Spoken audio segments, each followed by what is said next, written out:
né? Todo mundo que escuta fala, nossa, que legal, quero fazer, mas pouquíssimos de fato colocam em prática, né? Então sempre perguntam, nossa, mas a estratégia do dividendo tá crescendo tanto, não vai chegar num ponto que todo mundo vai fazer essa estratégia? Eu digo, não, gente, veja o que aconteceu agora com taxa de juros, por exemplo.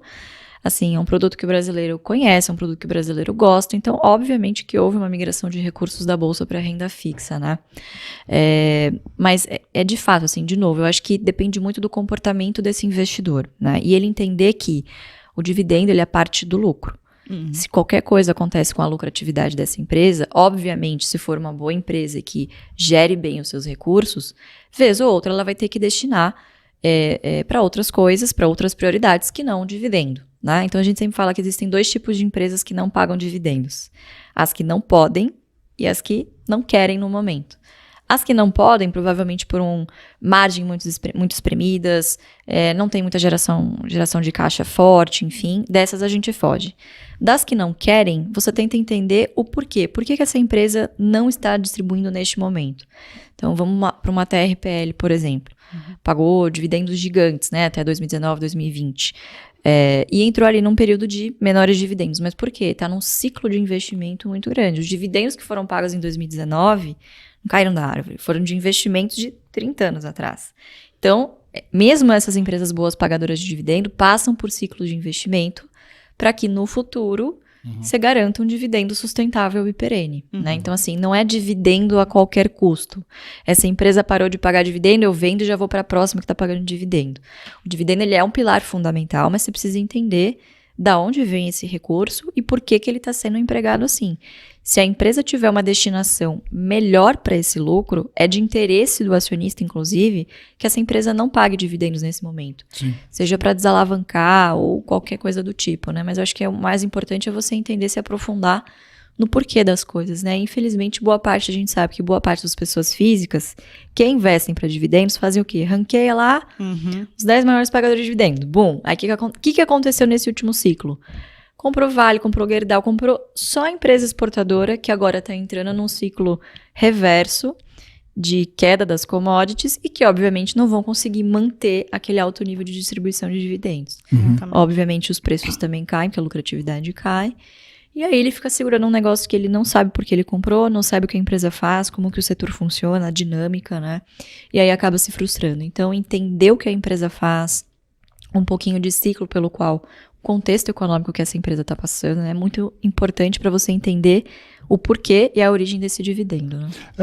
Até legal você explicar um pouco como depois, na hora de tomar a decisão da carteira, vocês acabam selecionando os ativos. Porque, como você mesmo disse, existem algumas empresas que hoje estão num ciclo de investimento que vão pagar muito dividendo lá na frente e tem algumas que já estão no momento de pagar mais dividendo, né? Então, assim, como é que depois, na hora de tomar a decisão entre na tua carteira ali, que a carteira do investidor é finita, né? Você tem que tomar uma decisão de, assim, eu vou ter um pouco mais de carteira de ações de dividendo que vão me pagar muito lá na frente, ou já vou ter mais em ações que já estão podendo pagar? Como que você acaba tomando essa decisão, né? Quais são, no final do dia ali, quais são os pilares importantes para você tomar a decisão? Eu vou investir nessas empresas e como é que você pesa no final? Quanto que eu vou ter de cada uma? Eu acho que ótima pergunta. Eu acho que depende muito também da fase que o investidor está. É normal que o investidor que esteja começando com pouco, enfim, ele veja poucos dividendos.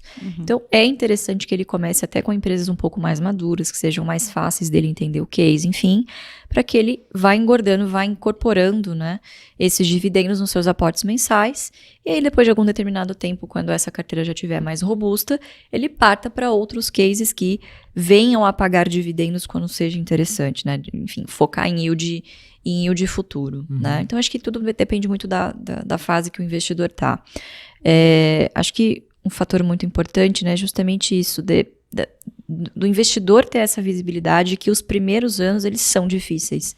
Você tem uma zona de arrebentação ali entre 5 e 8 anos, dependendo do ciclo que o investidor entrou, das ações que ele tem na carteira, em que, vai pingar centavos no primeiro ano, depois, R$10 no segundo ano.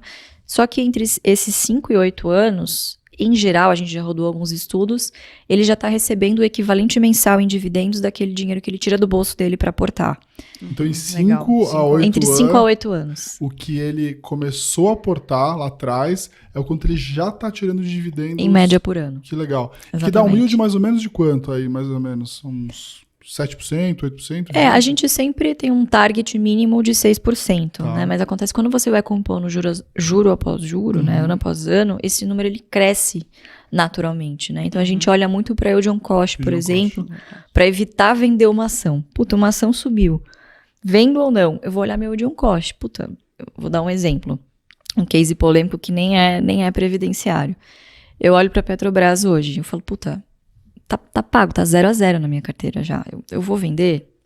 Vou vender, deixa lá, assim, sabe? Já tá pago, tá rendendo os dividendos, enfim, uma posição pequena na minha carteira. Então, você vai aos poucos usando alguns indicadores para ir balizando a sua carteira, né? Sobre percentual, eu particularmente não me atenho muito a esses números porque eles são muito dinâmicos. Então, a gente vai falar das top 3, né? Taurus foi uma que... Inclusive, eu fui olhar a minha carteira para passar aqui para vocês os dados, e eu tomei um susto, eu falei, caraca, já é top 2 da minha carteira? Já tá tudo isso? Como assim? Mas é muito natural que essa carteira fique desbalanceada, vamos dizer assim, vez ou outra, porque tem por longos períodos que os preços ficam lá embaixo, você continua achando que essa ação é a melhor oportunidade, que não tem assimetria melhor que ela, você continua aportando na mesma, particularmente é o que a gente faz lá. Então, é normal que depois a gente rebalanceie naturalmente, a partir do momento que você para de comprar esse ativo e olha para outros que estejam interessantes no momento.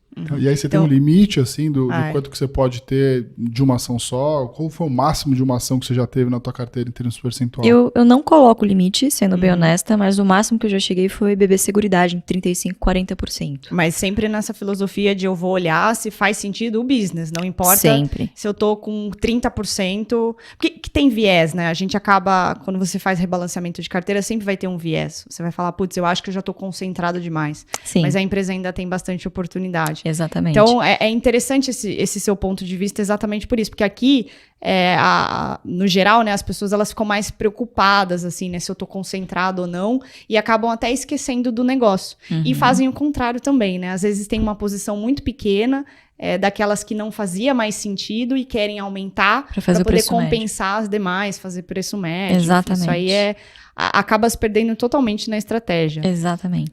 Um ponto que você falou, que eu achei bem interessante, é você poder fazer o investimento olhando para o negócio.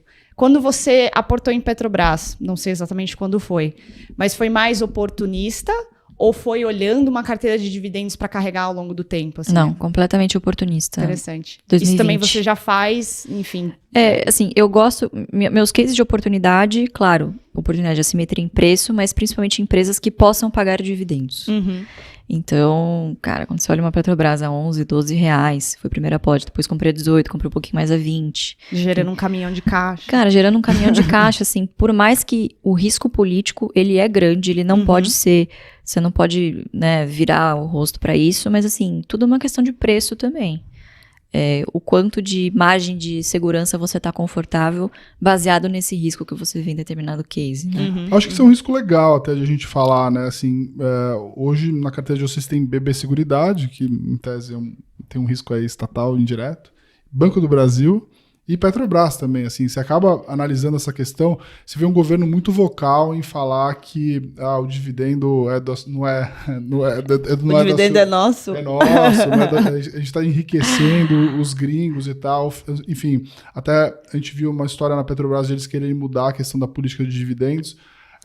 Esse é um risco que você acaba ponderando na hora de fazer a alocação na carteira, dado até que vocês têm bastante aí ativos relacionados ao governo? Não, sem dúvida. Acho que, de novo, né? Tudo é uma questão de se você está confortável com a margem de segurança que você comprou esses ativos. Então, também, Banco do Brasil é uma posição que a gente carrega há bastante tempo. Cara, a pandemia veio a 24. Até pouco tempo atrás, até menos de um ano, estava a 28 reais. Assim... bizarro, vis-a-vis o resultado que estava entregando, sabe? ROI de Itaú, cara. Assim, nunca a gente imaginou que isso poderia acontecer, né? Sim. Eu acho que tem uma questão importante também de governança corporativa, principalmente em BB Seguridade e Banco do Brasil, que é muito mais forte do que em outras estatais, né? BB Seguridade, principalmente, que é a maior posição, assim, Pode até ter alguma interferência estatal indireta, mas é difícil porque é um setor altamente regulado, você não tem muita margem de manobra para você fazer o que você quiser, assim, porque o risco de dar errado é grande, tem que ser um negócio muito bem gerido, e é um negócio que não afeta inflação, que não é populista. Então, não tem por que o governo querer interferir nesse tipo de negócio, né?